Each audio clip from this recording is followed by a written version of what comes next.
Olori Aderonke máa wọlé aya Ògúnṣọba. Hello ọmọ Òkìtì ọmọ Ìyálóde máa wọlé ọmọ Olúgbòdò máa wọlé Máràbá báńsì ọ̀ndàná ọmọ Òkìtì ọmọ Olúgbòdò ní gbogbo London lápapọ̀ máa wọlé Olori Aderonke aya Ògúnṣọba.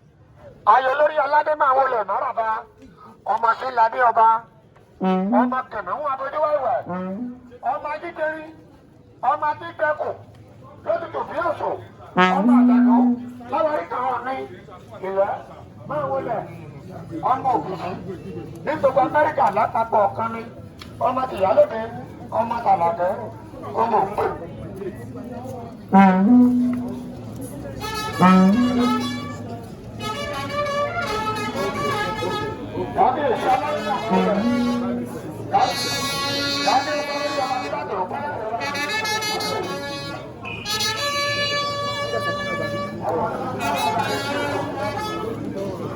Yes, until all the guests move before you leave.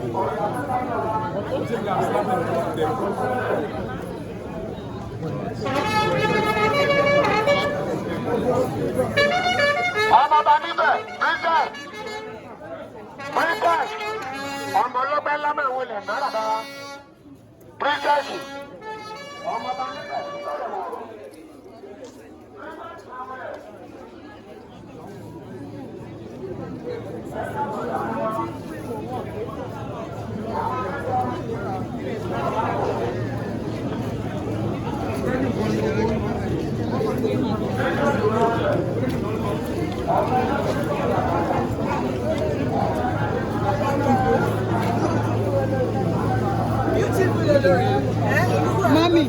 Mami.